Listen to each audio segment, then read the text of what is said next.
welcome back to my channel. I wanted to talk to you guys about this topic that is a very common discussion on the internet.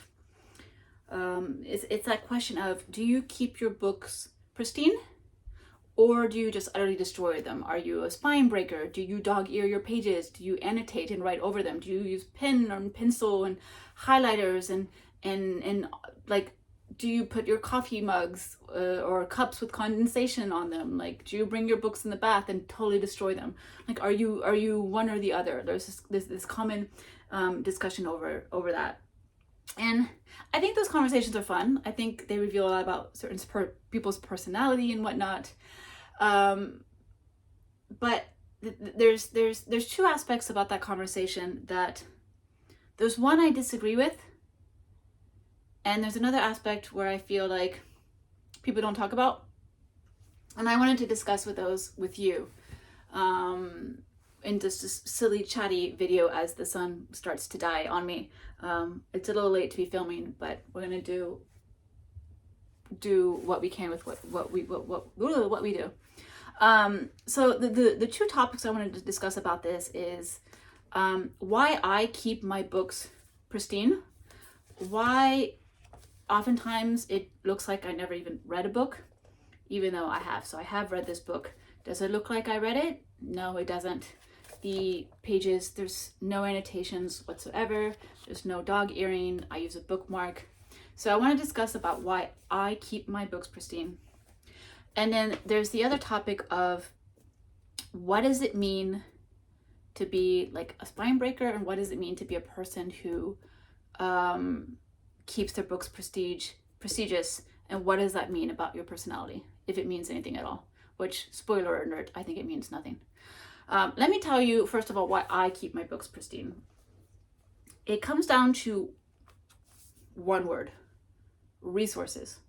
I live a lifestyle where I believe it's our responsibility on the planet Earth to be as respectful as possible towards the idea of minimizing our impact on the planet, and to preserve everything we do in as good condition as we can to minimize our impact on the wasting of resources. Okay?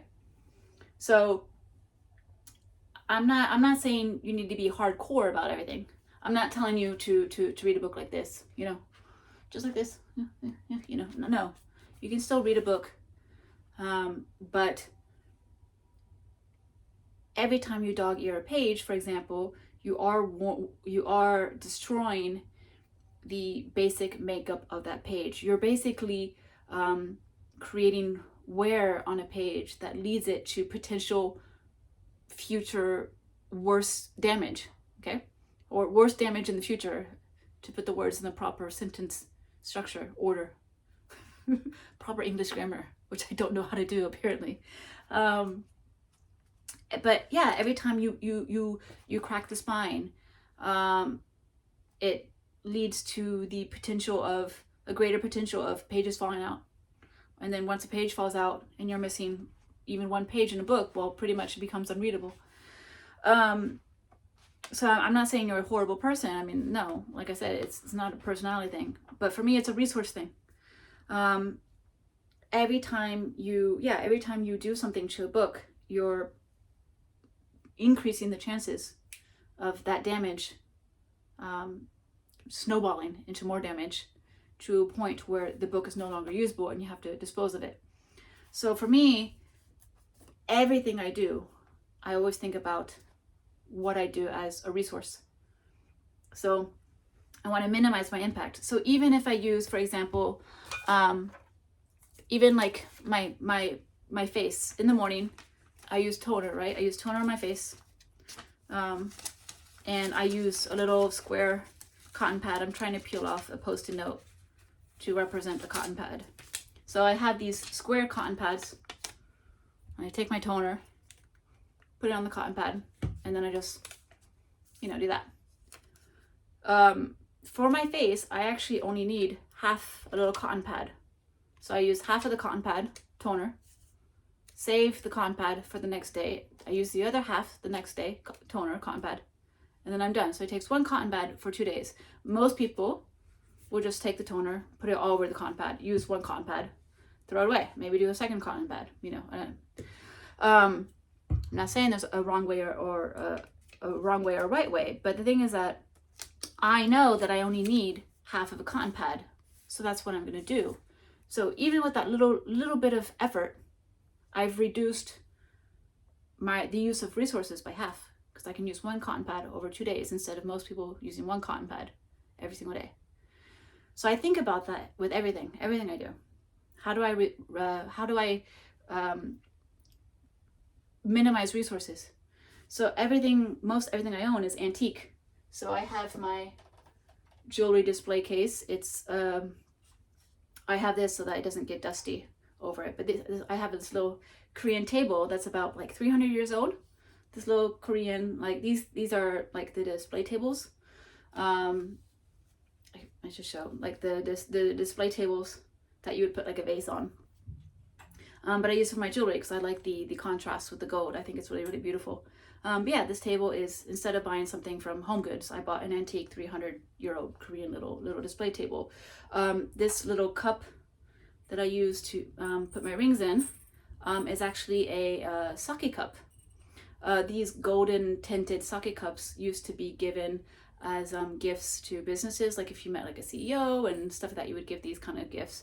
Or like if a company wanted to like give gifts to their employees, they used to give these kind of things. You'll see a lot of these old sake cups like this with the company's brand name engraved on it. This one doesn't have anything on it. There's no engraving or anything, but yeah, just stuff like that. So again, this is not a video to say I'm better than you, because I buy stuff that's antique. But it is just to say that I try and minimize things based off of resources. So my idea with books is that I want, my books are not going to die with me. When I die, my books will go, before I die, hopefully, so I don't have to bother someone else with my crap. With my items, is that these books will go to a used bookstore. They will all be sold to a used bookstore, and hopefully the person that buys the books next to me will be very appreciative of the fact that they just got a book that they really want in pristine condition for a used book price. So that's the idea, because this stuff, it's not gonna die with you. You can't take it with you. It has to be passed on, and so I want to pass things on in the best condition I can. So same idea. I have this little antique chair next to me. It's from the 1950s. It's a chair from the Japanese classrooms for like kindergartens. It's the chairs they used to wear in classrooms. And I love this little chair. And this chair is in beautiful condition because it's made of great materials, but also because someone took care of it, right? So that it can be passed along in the future. And so that's the thing with books. I want to keep my books pristine, because I like these French editions of, these are mass market paperbacks from the 1960s, 1970s, and they have a little bit of wear these days. They have the typical brown spotting from humidity. They have wearing of the sides just because of oils on people's pages. Some of these books, obviously, they have like little holes because worms, the book bugs will have chewed through a few pages. That's very common. But the thing is that these books are still in excellent, beautiful condition. And I can't tell you how many people have read these books before me. And the thing is, I'm keeping these books in pristine condition as possible. I can't bring them back to new, but these are in the condition as from when I bought them, so that these can keep getting passed along. It's already been 60 years that these books have been read over and over again by different people, and I want to continue that tradition. So that's why I keep my books pristine. I'm always, again, thinking about resources and preserving things so that we're not being wasteful, we're not being destructive. Like the idea of saying, oh, it's okay, I can destroy a book because I can just buy a new copy, for me that's wasteful, and I don't like that mindset. There's no reason to be wasteful if just for the sake of being wasteful. So that's why I keep my books pristine. But again, this is not I am a better than you situation. If you destroy your books because you want to annotate them, you want to dog-ear them, that's a you thing. I'm not going to say don't do that. Because at the end of the day, it is a you and you thing. There is, at least with books, they can be recycled. So they can be recycled. So even if you do destroy them, at least in the sake of books, they can be recycled. If you buy some other things and destroy them every single time, I might be mad at you for killing the planet. But at least books can be recycled. And I mean, it's not like, you know, people are like, you know, there are 10 million, 800 million copies of Harry Potter out there. Like you can it won't be, the earth isn't going to die if we, or we're not going to lose the Harry Potter if someone throws out their copy or one copy gets destroyed. So it's not about that, but it's just, again, it's just managing resources, our Earth's resources, and being, you know, polite to the earth. That's my thing. Okay. So the second thing, but the thing I want to talk about is what I don't think destroying books means. So the booktuber Jack Edwards had that interview with Cillian Murphy. And Cillian Murphy was saying how he basically destroys books. He writes all over them. He highlights, he makes pens, he shoves them in a bag, destroys them. He talked about his father's library, about how all his books are really, really well damaged, basically. Technically, they're damaged. And how him looking at those books was an indication of how it was proof that his father had loved those books. And that's the thing I don't want to hear. I don't want to hear the whole, the argument that I hate is people who keep their books pristine, they're just doing it for the aesthetics. They're just doing it to look pretty. I hate the argument that if you have an aesthetic bookshelf or you keep your books pretty, it's because you don't like literature. Literature. You're an insult to the classics, to the spirit of literary masterpieces. Have you read Tolstoy if you haven't broken the spine? Do you know Dostoevsky? Dostoevsky if you're not dog-eared a page or two. How can you prove you've read the greats if you haven't highlighted the greats? That's just bullshit. It's just bullshit. The whole like breaking a spine shows you love a book. It doesn't show that at all. It doesn't show that at all. Reading a book shows that you love reading. That's it. That's all. Reading shows that you love reading. Destroying something does not show that you love reading. Keeping something pristine, technically doesn't also show that you love reading. All it shows is just personality. Also, it just shows how you read. Books that I read at home that stay next to my bed and don't get moved around will stay more pristine than the books that I take back and forth from home and work, right? Especially when I ride my bike, because while I keep my books in a Ziploc bag, which is very important in Japan because you never know when it's going to start raining, I don't like my bag, if it gets wet, it's not really an issue. But if a book gets wet, I mean, it becomes unreadable. But yeah, the little corners are more prone to getting ruined if you keep putting a book in a bag and going back and forth with all the bumping of a bicycle on a uneven road. If it has stains on the books, it just means that you like to read while you like to eat while you read, or you like to drink while you read.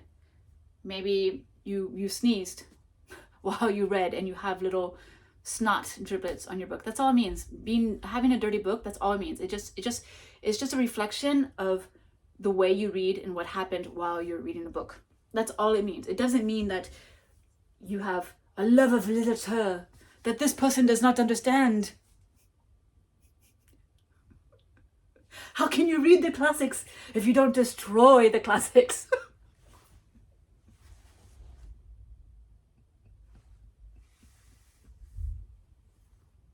No.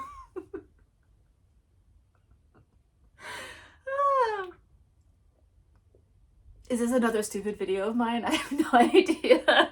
But yeah, I don't know. I just, for me, that it's just a load of bull. And I think we just need to stop having that conversation. Like, again, no, getting a feel for someone's personality is fun. Like, do you dog your ear a page? I love hearing like what people do. Are you a bookmark person? Do you do the paper bookmarks, the free bookmarks? Do you buy bookmarks? Like, I don't buy bookmarks because, again, it's a resource thing. Why? Like, I can just use a scrap piece of paper that I have for a bookmark and not produce waste, because a bookmark, like, especially ones in that have been laminated, like, that's plastic and that needs to be shipped around the world, and that wastes so much of everything. And it sucks because there's an artist who produces those, and you want to it's like this juggling of, you want to support artists and you want them to create art, but you don't want to waste resources.